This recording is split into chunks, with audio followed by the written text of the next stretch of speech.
¿Qué tal? Bueno, vamos a continuar con la secuencia de revisión de este primer capítulo de estadística descriptiva, ¿no? Este curso de estadística. Ya ustedes han revisado, ya, se ha visto conceptos iniciales de definiciones sobre lo que significa la estadística descriptiva, la diferencia con la estadística inferencial, ¿no? Y lo relevante que toma acá la medición del dato, cómo medirlo, cómo entenderlo a través del concepto de variables, ¿no? Y esa distinción de tipos de variables. Por otro lado, también hemos visto que esos datos también se deben trabajar de alguna forma que el analista, digamos, pueda interpretar ese dato a través de gráficas o de tablas, ¿no? Y también de medidas de localización y dispersión en términos generales. Hoy día vamos a continuar con formas de ir revisando, entendiendo el conjunto de datos, ya sea para una muestra o para una población, con elementos que tienen que ver con observación, por ejemplo, en este caso, lo que ustedes están observando en esta lámina, la forma de ciertas curvas y cómo poder entender el comportamiento de esos datos, dónde se concentran, cómo puedo yo deducir ciertas cosas, ¿no? Entonces, desde esa perspectiva, esta lámina lo que expresa como forma de distribución es ver un gráfico, ¿no? Una gráfica en donde se va a observar el concepto de simetría.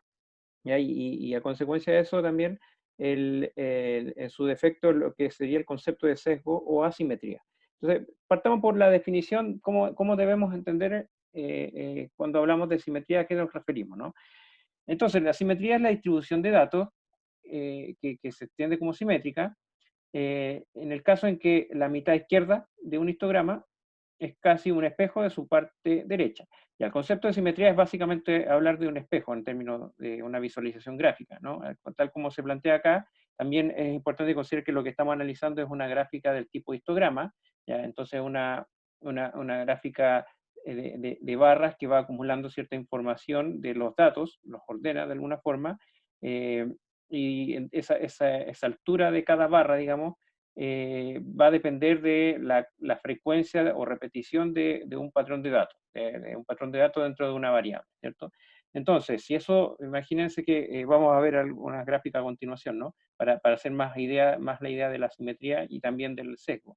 Imagínense que en el fondo esta gráfica de barras, sobre esta gráfica de barras se baja, digamos, se paragua bajo una sábana, ¿no? Una manta. Y eso va a tener una forma, una curva. Esa curva va a tener una forma que, en el caso de que fuera simétrico, uno podría buscar el centro de esa gráfica, de esa sábana, y al dividirlo en dos partes, la parte, como dice acá el texto, a la izquierda va a tener la misma forma, en teoría, que la parte de la derecha. ¿Ya? Ese es el concepto de simetría.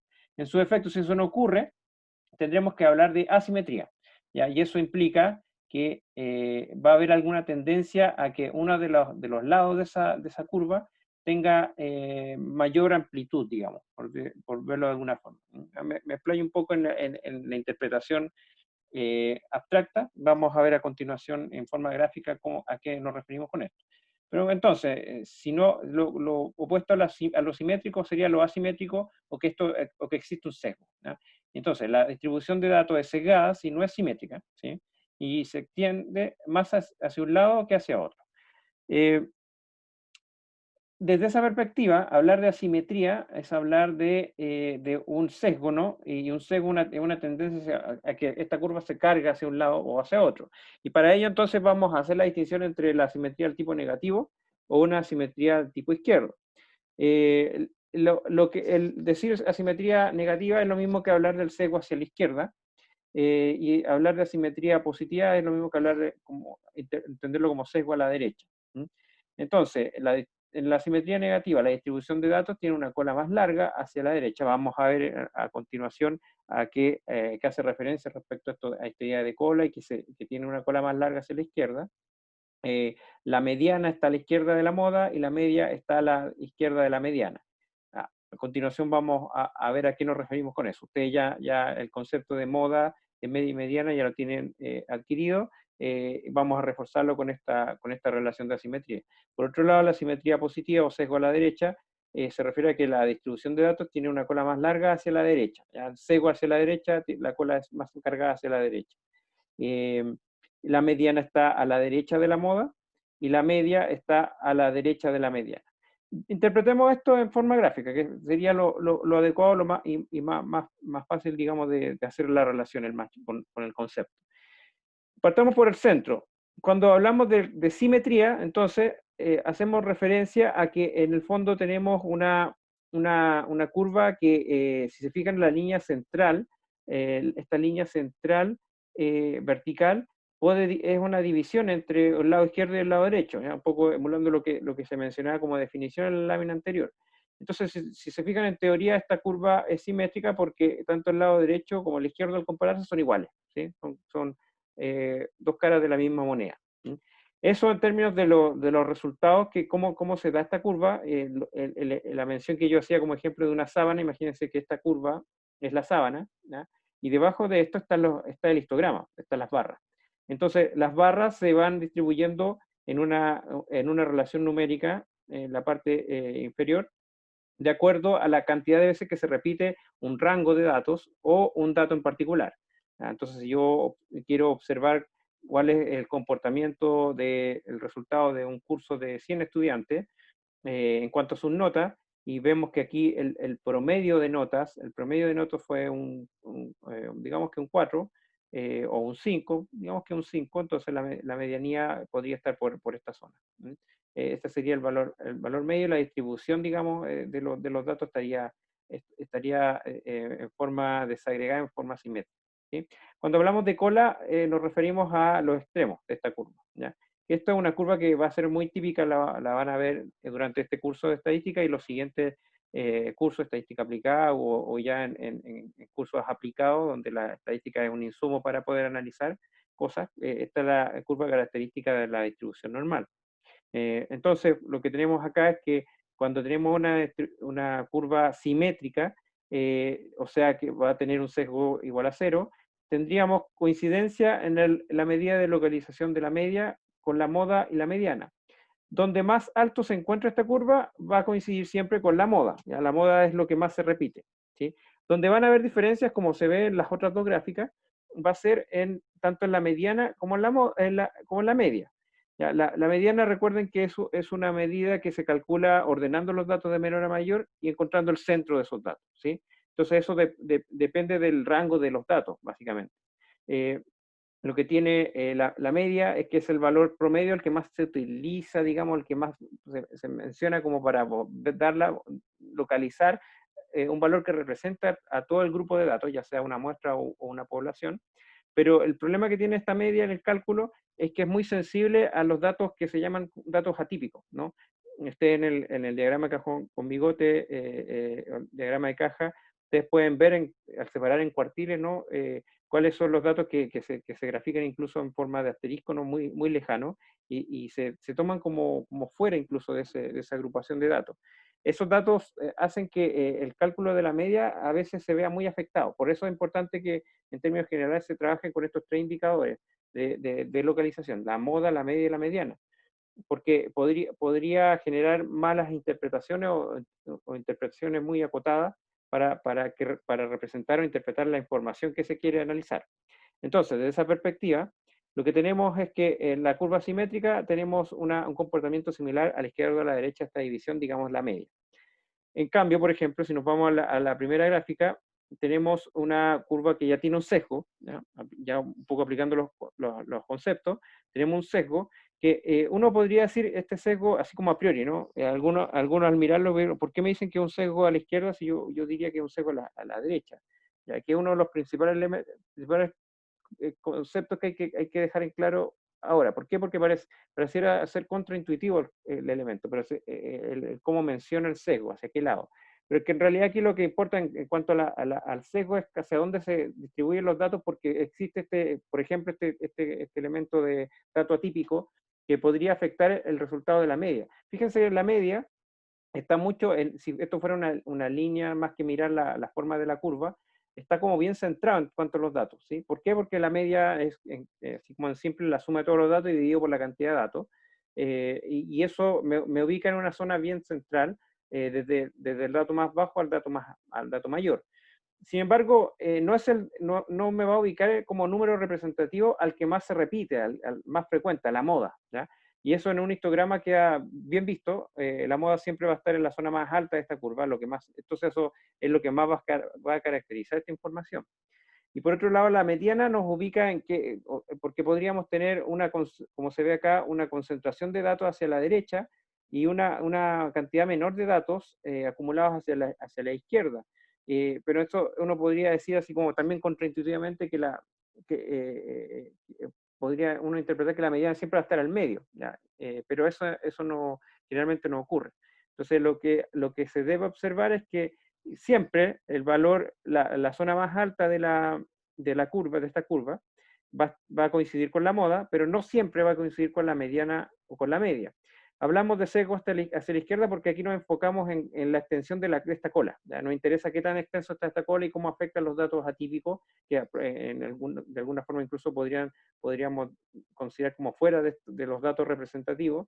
Entonces nos enfocamos en eso para hablar sobre el sesgo y hacia qué lado, digamos, lo consideramos.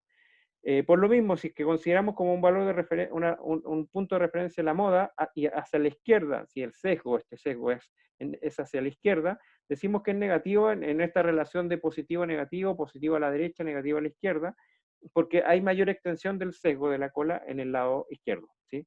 Y entonces la curva del tipo C que se muestra acá, en el lado derecho, tiene un sesgo hacia la derecha y un sesgo positivo, ¿ya? O sea que en ambos casos hace la mención sobre el lado derecho, digamos, de esta curva, ¿ya? Y lo que se mencionaba anteriormente respecto a esta medida de localización, la mediana y la moda en el sesgo hacia la izquierda va a estar a la izquierda de la moda y la mediana y la moda, digamos, en términos del sesgo a la derecha, va a estar a la derecha de esa moda, ¿sí?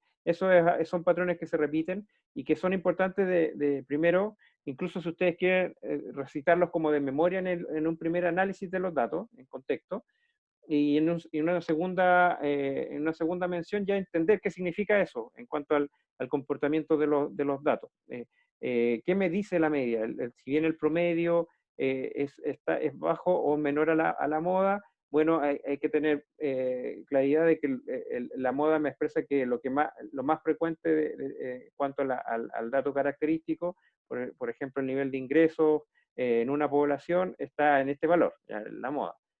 Sin embargo, el promedio me dice que se ve afectado por los datos de los sueldos más bajos, ¿no? Que podrían ser pocos, pero igual influyen, ¿no?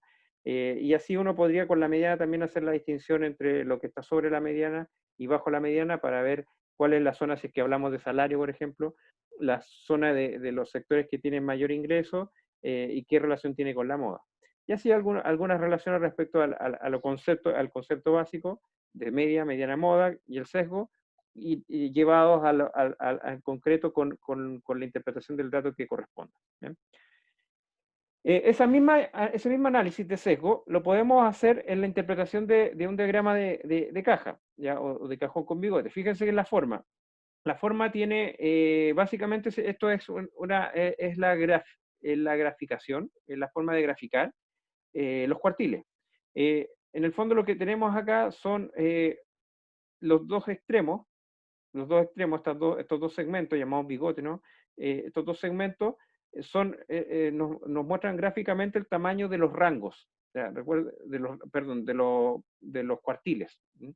En lo que se observa desde el punto más extremo, que aquí se muestra, no se ve bien, pero hay un puntito ahí, un dato atípico, lejano, es el dato más bajo o más alto, eventualmente como se esté analizando la gráfica, pero es el dato más extremo, digamos. Y de aquí hasta donde empieza el cajón, digamos, tenemos un cuartil, ¿ya? Luego, hasta el valor, esta línea que está en cierta zona central, no necesariamente va a estar en el centro, lo que nos va a decir nos va a mostrar visualmente es el tamaño, la magnitud del segundo cuartil. Y entonces, a consecuencia de ello, lo que tenemos es un tercer cuartil y finalmente un cuarto cuartil. Ya tenemos los cuartiles lo que tenemos de principio a fin como diferencia es el rango intercuartílico, se observa acá, y lo menciono porque también es parte de lo relevante de esto. O sea, la idea es que ustedes sepan hacer un diagrama de caja, pero también, sobre todo, a continuación sepan interpretarlo y después sacar inferencias, deducir ciertas cosas, ¿no? Sobre el dato que se está analizando esta variable que se está analizando con los datos recogidos.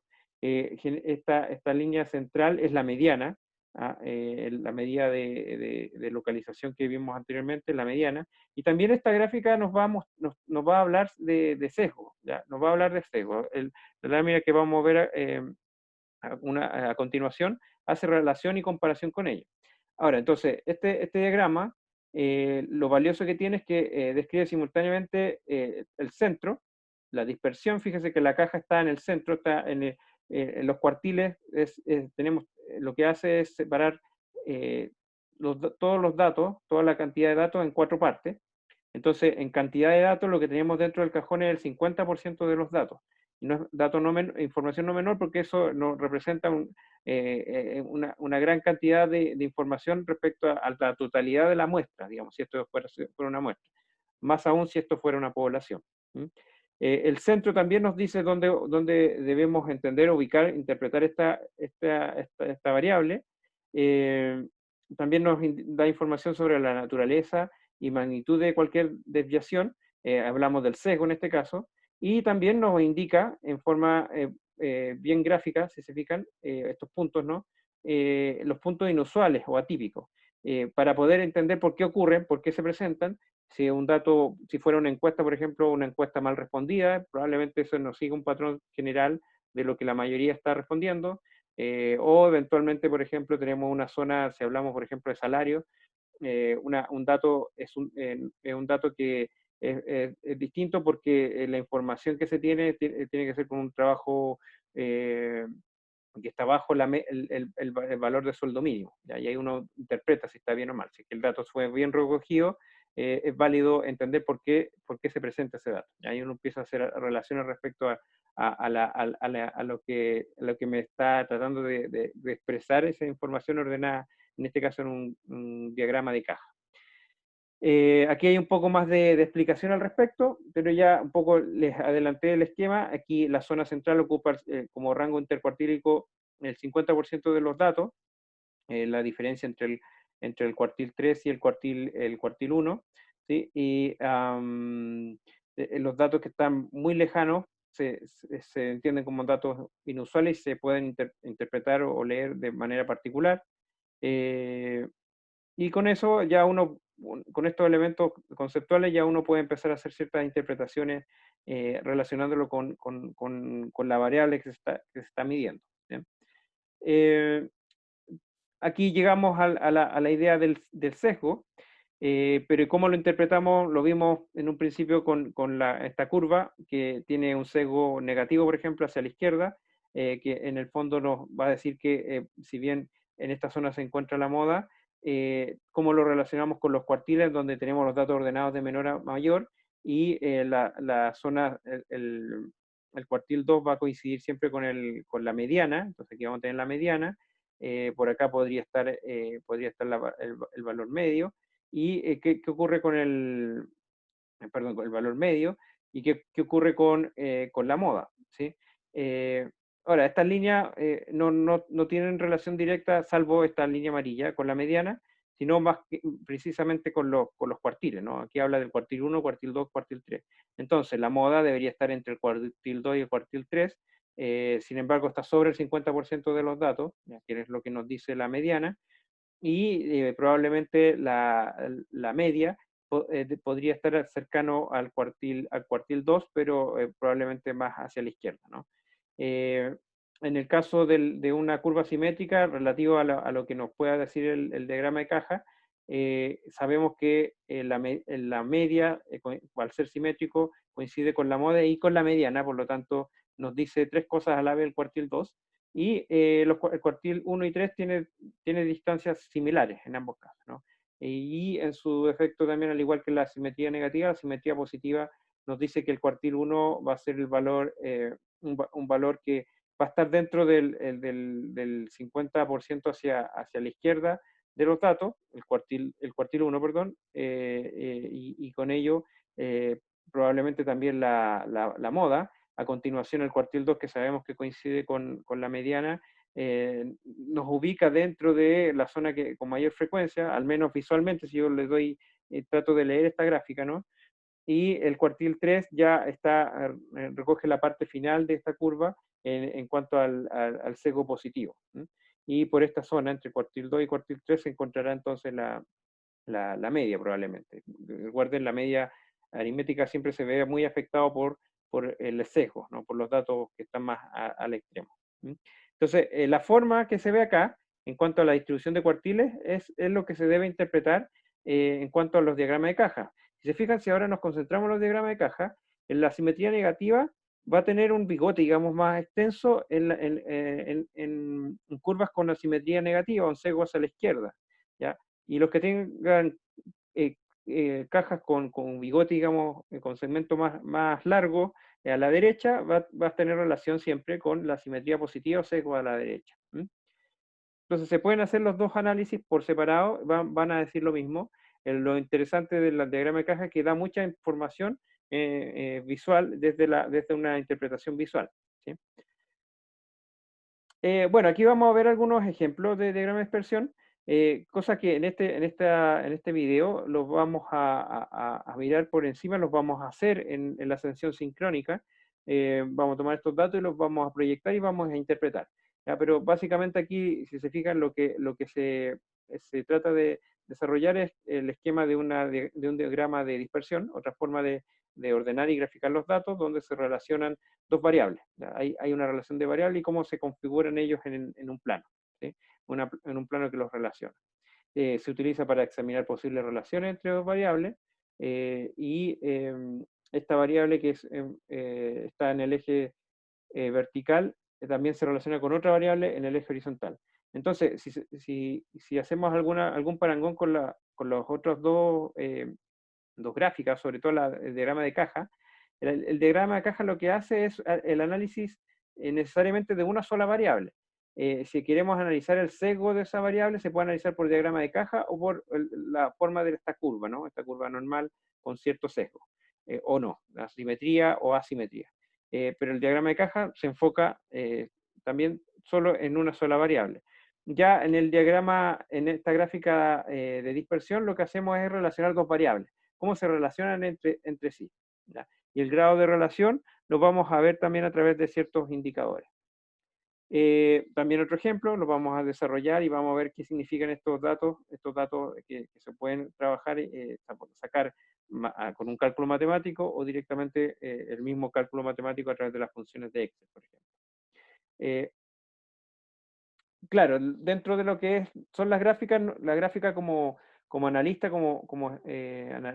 analista de estadística, uno debe hacer ese cruce, ¿no? Y eso, la práctica hace también la experiencia al respecto. La gráfica dice muchas cosas, pero muchas cosas le resta de objetividad, sobre todo cuando tenemos una gran cantidad de datos. Imagínense que esta gráfica de dispersión se basara en 1000 datos, ¿no? En 500 datos. La nube de puntos que se genera ahí podría no ser tan clara, tan notoria para ver hacia dónde, de qué forma se van relacionando dos datos como el costo por día y el volumen por día. Entonces, para eso necesitamos tener algunos indicadores. Uno de ellos es la covarianza muestral. La covarianza muestral lo que hace es la relación entre las diferencias de lo que son los sesgos en particular de cada variable, pero en su interacción. Fíjense en la forma, en la fórmula, la forma de esta fórmula, que hace una relación entre las diferencias de lo que pensemos primero en la variable x, las diferencias que tiene con el valor medio, todos los puntos que dieron forma al resultado de este valor medio en x.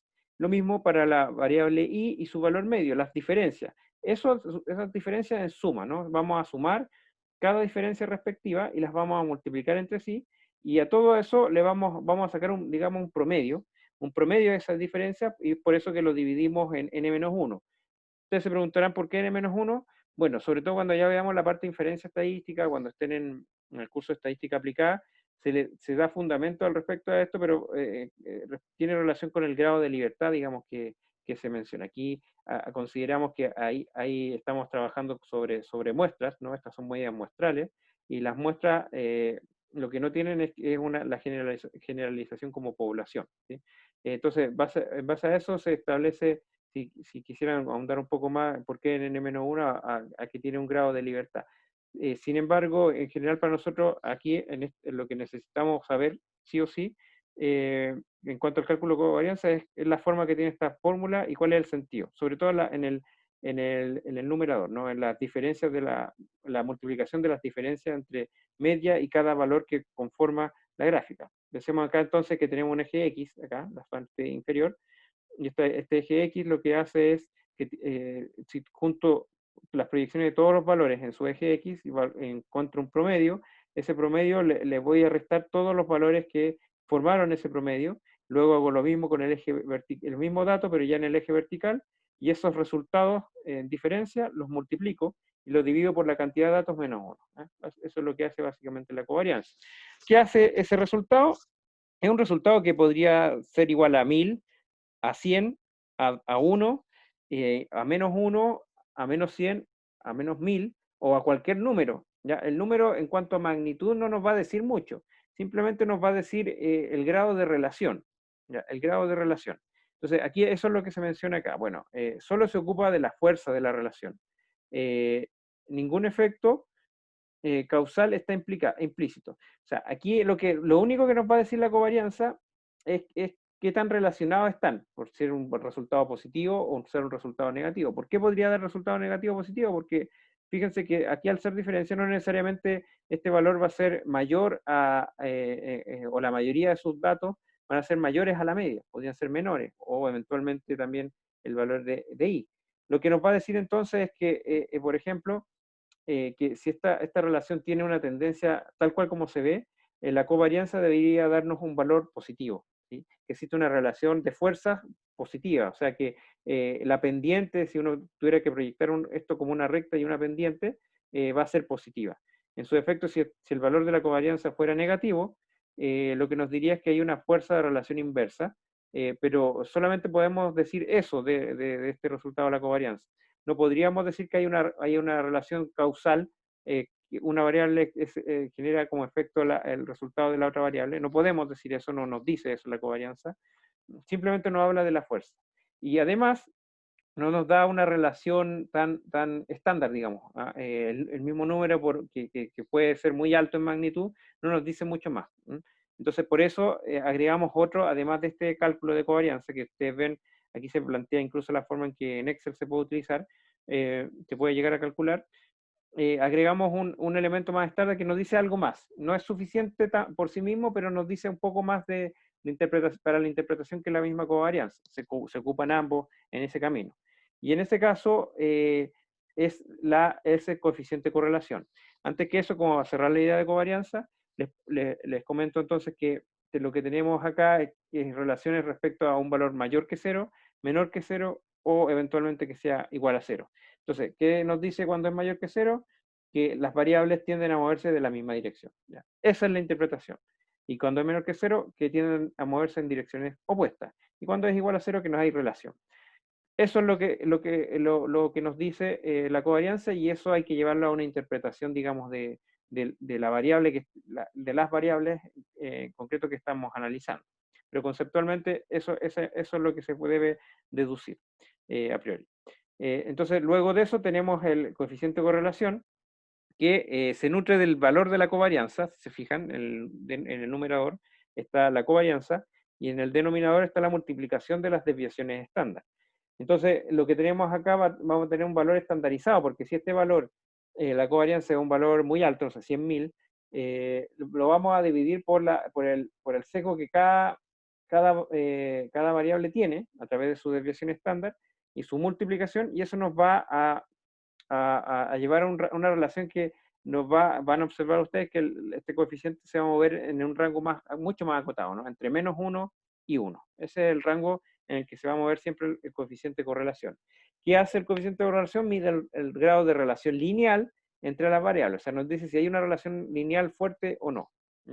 El coeficiente de variación lo que nos mide es la fuerza de la relación, entonces hay una fuerza positiva o negativa, directa o opuesta. Además, el coeficiente de correlación, además de decirnos eso, nos dice también cuál es la relación lineal. ¿Sí? Y aquí se muestran las fórmulas que en el fondo son las fórmulas vistas anteriormente de desviación estándar y también la que acabamos de ver de covarianza.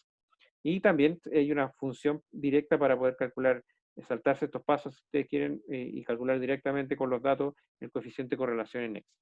Entonces, como podemos hacerlo por los dos caminos, el camino de hacer el desarrollo en la planilla de datos con esta fórmula o directamente con la función de coeficiente de correlación, lo mismo con la covarianza, toma más importancia el análisis, la interpretación de estos datos. Entonces, ¿qué pasa con la correlación? Como les decía, se va a mover siempre entre -1 y 1. Otra cosa que tiene valor en este caso es que toma un valor estándar desde la perspectiva de que no hay unidades de medida. La covarianza sí podría tener unidades de medida que no nos dicen mucho, pero nos podrían incluso complicar, enredar un poco la interpretación. El coeficiente de correlación elimina por la misma fórmula del desarrollo de cálculo esa unidad de medida y lo hace estándar, lo hace asimétrico. Entonces, yo puedo comparar el coeficiente de correlación de valores que fueron medidos en dólares y otros que fueron medidos en otra moneda, por ejemplo, pesos, ¿ya? Y ver cómo está la relación de esas dos variables, si es que la relación en dólares o en pesos debería darnos algo similar, ¿no? ¿Por qué? Porque está estandarizado. Entonces, a medida que se acerca a -1, se hace más fuerte la relación lineal negativa, ¿sí? Una relación inversa, que uno aumenta y el otro disminuye.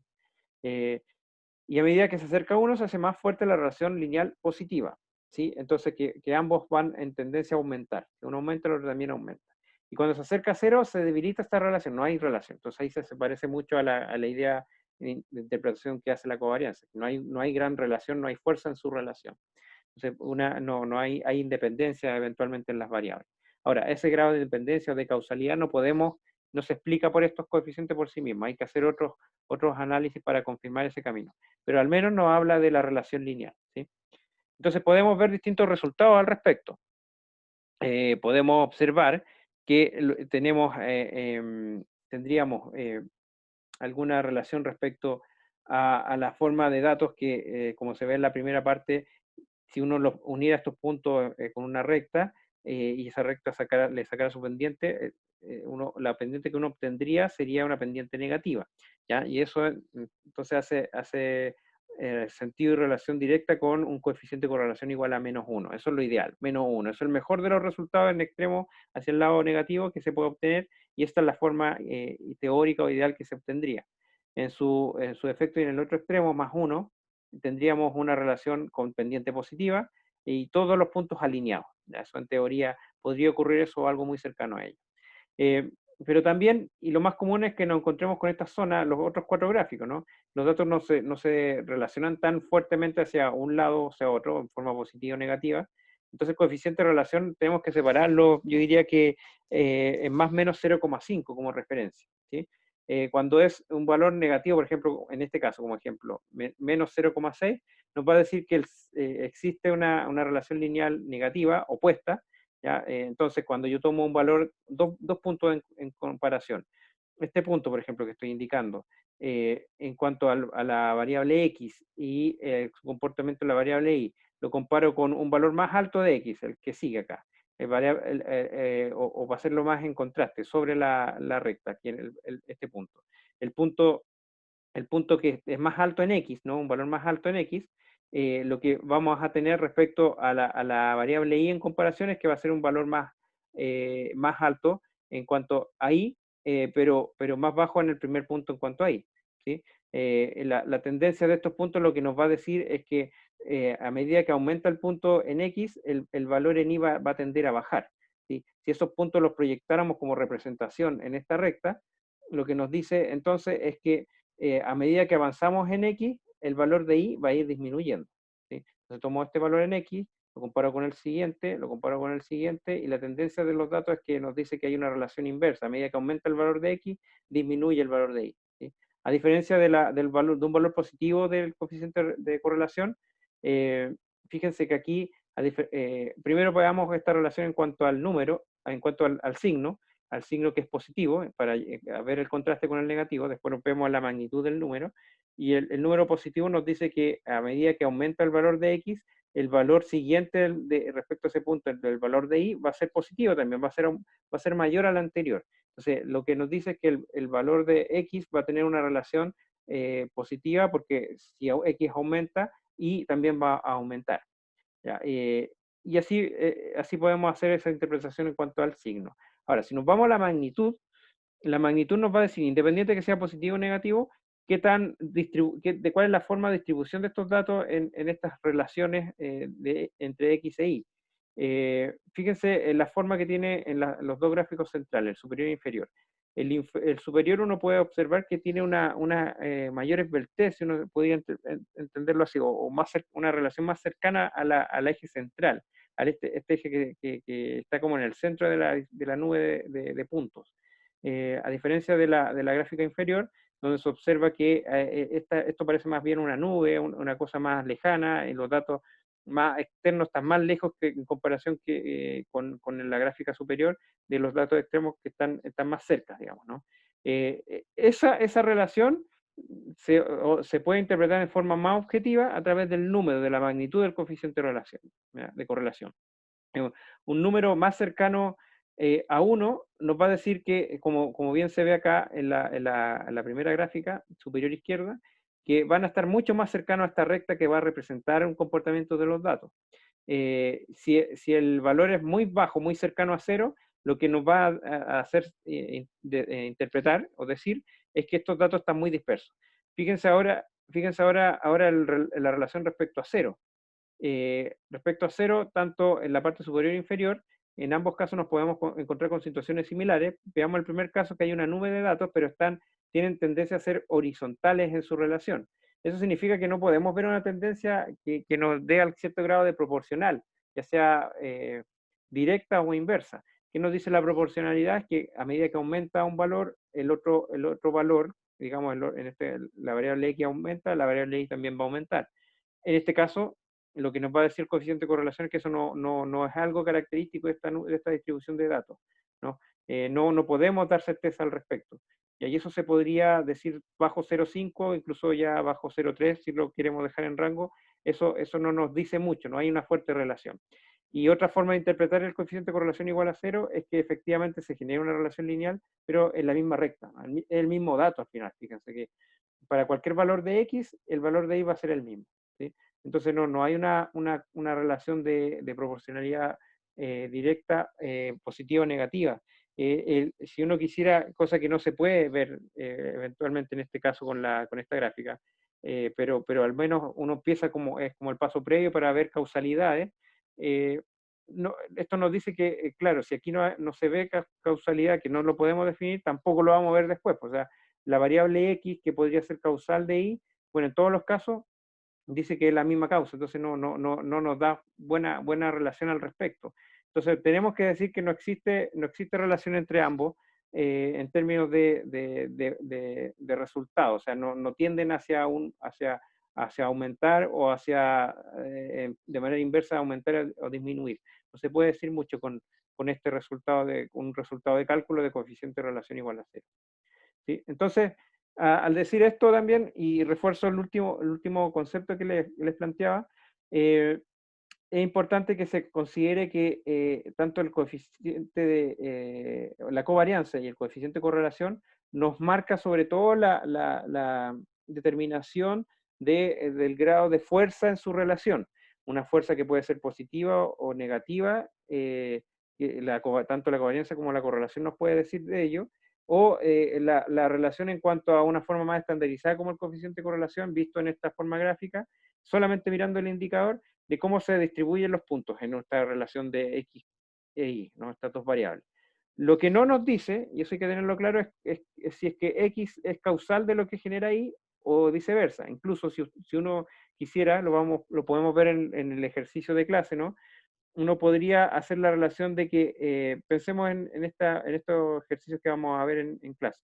La variable x respecto a la variable y, yo definí que la variable x era digamos, IMC, índice de masa corporal, y el colesterol es la variable I, ¿no? Pero yo podría hacerlo al revés. Podría decir, el colesterol es la variable X y el IMC es la variable Y. Y no debería tener un resultado distinto en cuanto al coeficiente de correlación. No nos dice, no nos habla de causalidad. Eso es un poco lo que trato de reforzar. Bueno, más en detalle, en cuanto ya a practicar un poco sobre esto y seguir analizando los resultados, los vamos a ver en la sesión sincrónica, donde vamos a hacer este ejemplo de base, además de otros ya en forma de preparativos para lo que sería la evaluación de esta unidad. ¿Bien? Listo, muchas gracias.